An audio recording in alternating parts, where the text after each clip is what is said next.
Fala pessoal, sejam bem-vindos a mais um vídeo aqui no canal. Eu sou Pedro Cartelli e hoje eu vou ler a minha redação do Enem 2020. Se você gosta desse tipo de vídeo, não deixe de se inscrever aqui no canal, de curtir e compartilhar o vídeo. Lá no Instagram também eu tô postando com mais frequência. Tem a apostila gratuita lá que eu tô disponibilizando para vocês. Mais de 15 citações, tem citação com série, com filme, tem modelo também coringa que encaixa qualquer tema. Então dá uma conferida lá. Valeu? Vamos pro vídeo. Certo, antes de eu começar a ler a minha redação, eu quero deixar claro para vocês que eu fiz esse meu texto com o modelo Coringa. Por sinal, tem vídeo aqui no canal em que eu li o meu modelo, certo? Então se você não viu, dá uma conferida lá. Aqui no texto, eu quis fazer desse jeito porque, primeiro, para ganhar tempo na hora da prova, e segundo, para não correr o risco de que caísse algum tema que eu não soubesse, do que falar. Então, desse jeito ficou muito mais cômodo para mim. Além disso, no período que eu estava criando o meu modelo de redação, eu me inspirei em alguns vídeos aqui no YouTube. Um deles foi o do Lucas Felpe, sobre a questão da bolha sociocultural, que você vai observar na minha redação, e também do Felipe Araújo, sobre a alusão da utopia. Então, se você também é estudante, dá uma conferida lá no canal dos dois, porque é muito bom, vale a pena e vai te ajudar muito. Beleza, vamos começar a ler a redação. Eu começo citando a utopia, justamente que eu peguei da ideia de Felipe Araújo, e eu começo da seguinte maneira. No livro Utopia, o escritor Thomas More idealiza um ambiente perfeito, no qual a consciência coletiva e a eficiência do Estado são ferramentas cruciais para o avanço da nação. Fora da obra, é fato que a estigmatização relacionada às doenças cognitivas impede a concretização dos planos de More, já que representa um desafio para uma sociedade alienada e passiva como a brasileira. Nesse sentido, em virtude da parcimônia estatal, bem como da presença de uma lamentável bolha sociocultural, a intolerância e o desenvolvimento comportamental de traços insignificantes são agravados e potencializados pela atemporalidade. Só para sintetizar esse parágrafo, eu começo com a alusão, certo?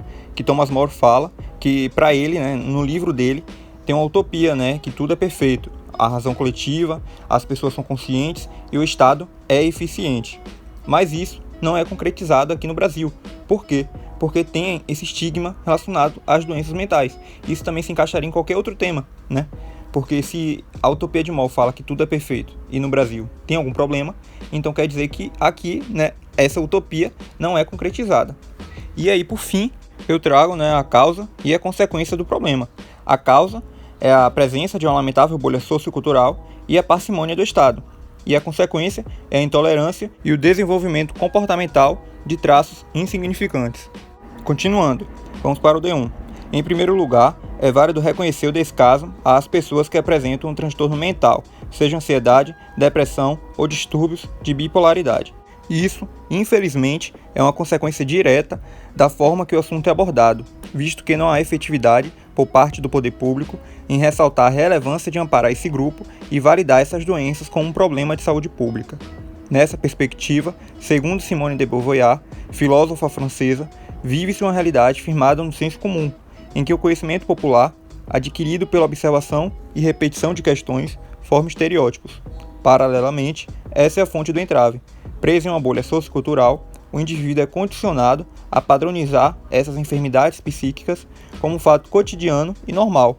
Assim, ele continua estigmatizando-as, seguindo alienado e moldado pela bolha em que vive. Vamos lá, eu inicio esse parágrafo, validando o que o tema diz, dizendo que é um descaso com as pessoas que apresentam algum tipo de transtorno mental. Eu dei até alguns exemplos, como ansiedade, depressão, e aí em seguida eu digo o porquê disso, que no caso é a falta de efetividade do poder público, porque ele não ampara, não protege a população que apresenta essa enfermidade, e também porque ele não ratifica que é um problema de saúde pública, ou seja, ele banaliza esse impasse.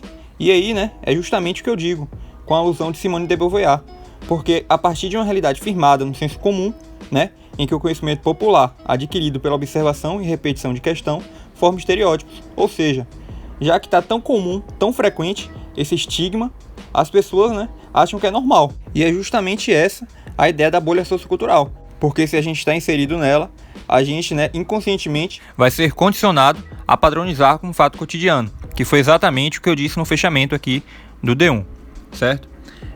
Seguindo. Por conseguinte, agora esse parágrafo é a consequência. O primeiro foi a causa e o segundo a consequência.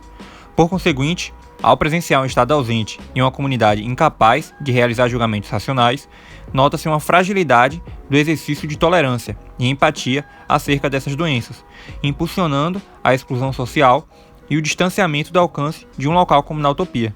Sob essa ótica, a atitude blasé, termo proposto pelo sociólogo alemão Georg Simmel no exemplar The Metropolis in Mental Life, torna-se um elemento que intensifica esse estigma associado aos transtornos mentais, porque ela ocorre quando o sujeito passa a agir com indiferença em meio a situações que ele deveria dar atenção. É, por essa razão, além da persistência desse determinismo, que o cidadão tende a adotar essa atitude frente ao preconceito existente e à dificuldade em legitimar essa problemática, mantendo um caráter passivo e apático. Resumindo, eu inicio dizendo que o Estado é ausente e que a comunidade é incapaz de realizar julgamentos racionais, ou seja, é o oposto do que eu disse logo no início ali da introdução, e por conta disso distancia do ideal da utopia, já que a utopia fala que as pessoas são conscientes e que o Estado é eficiente, e não é isso que a gente está vendo, né? Nessa situação aí das doenças cognitivas. Além disso, eu digo que uma das consequências é a falta de empatia, de tolerância e a potencialização da exclusão social, né? Tanto com as pessoas que apresentam essa enfermidade, quanto com a doença em si, porque nós vamos estigmatizar. E é esse o problema. Se a gente não tem empatia, se a gente não enxerga como um problema de saúde pública, os doentes mentais serão marginalizados, né? Excluídos da sociedade. E isso é um problema. E aí, em seguida, eu trago a alusão do sociólogo Georg Simmel, né, sobre a atitude blasé, que é exatamente isso que eu disse aqui. Ela ocorre quando o sujeito passa a agir com indiferença em meio a situações que ele deveria dar atenção. Ou seja, se é um problema que está na sociedade e a gente não dá atenção, ele vai continuar, certo? A gente vai adotar essa atitude blasé. Nós seremos passivos, porque além de estarmos alienados, né, nós não cobramos do Estado a efetividade de mecanismos, medidas que combatam essa problemática. Por fim, eu tenho a conclusão. Portanto, né, fica evidente a necessidade de atenuar o quadro atual, a fim de uma conscientização populacional e da redução dos estigmas relacionados aos transtornos psíquicos. O Ministério da Saúde, órgão responsável pela manutenção da saúde pública, precisa não só advertir o corpo social sobre essa realidade, mas também promover o combate a essas doenças. Destarte, essas medidas devem ser realizadas tanto por meio de propagandas nas plataformas digitais, exibindo dados estatísticos em relação ao crescimento desses problemas mentais, quanto pela difusão dos centros de atendimento, através de subsídios estatais, que proporcione ajuda e disponibilize profissionais. Somente assim será possível estourar a bolha e, felizmente, construir um ambiente perfeito baseado na utopia de Moore. Então eu digo, né, quem é o agente? O Ministério da Saúde, a ação, o que ele precisa fazer, o modo, o meio, né, o detalhamento e, por fim, a finalidade. O meu fechamento, né, eu retomo a alusão que eu já tinha dito anteriormente sobre a utopia de Moore, e eu também digo sobre a ideia de estourar a bolha. Isso aqui também foi uma ideia do Lucas Felp, que ele colocou na redação dele, né, nota 1000. Eu achei muito interessante, né, mudei algumas palavras, mas a inspiração veio da redação dele. Bom, essa foi a minha redação, eu espero que vocês tenham gostado. Eu dessa vez consegui fechar a competência 5, né, da conclusão, ela ficou completa. Perdi ponto na competência 1, tirei 180 por 20 pontos, não tirei 1000, mas é isso, né. Se você ficou com alguma dúvida, deixa aqui nos comentários, né, ou então me manda uma mensagem lá no Instagram, @PedroCartelli. Eu também tenho uma plataforma de correção de redação, @GuiaNota1000, também no Instagram. Então, se você tem interesse de mandar sua redação para mim, para eu poder corrigir, manda por lá, beleza? Obrigado pela atenção e até o próximo vídeo.